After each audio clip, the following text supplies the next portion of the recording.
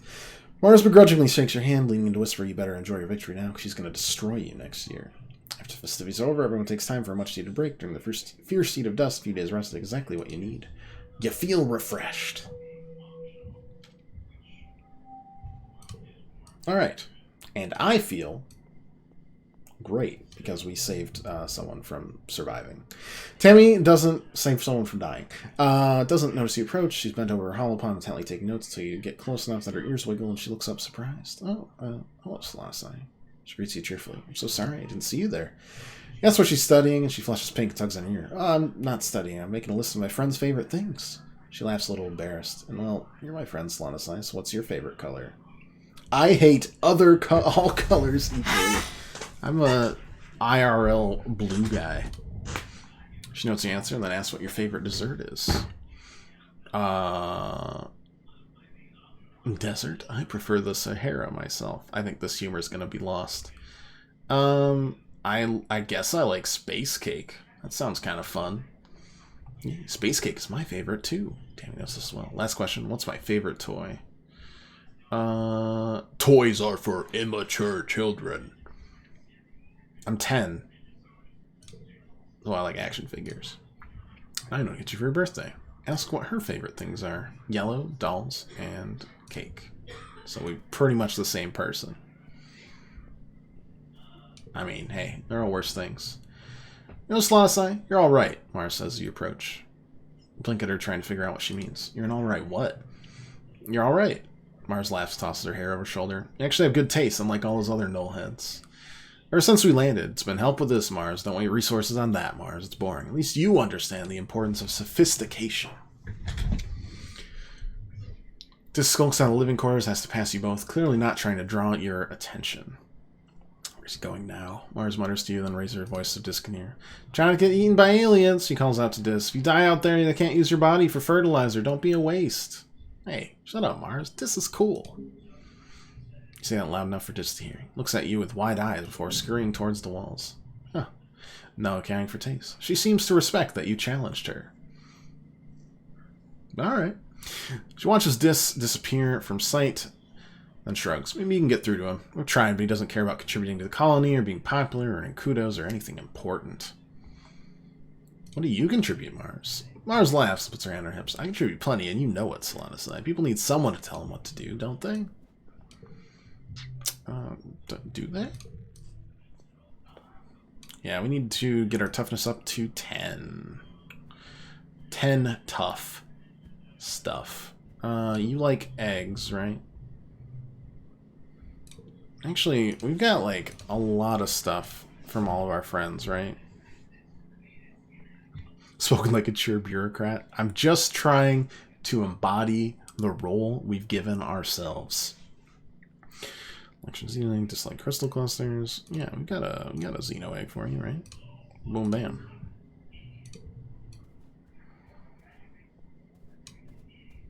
We have no idea what Tammy likes, but yellow flowers, I agree. Probably a good idea.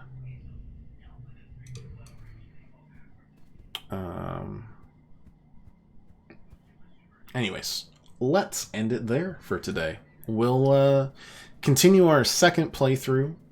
It'll jump quicker because a lot of the stuff we've done is just stuff we've done already. But we'll try not to skip any new passages or interactions that we get.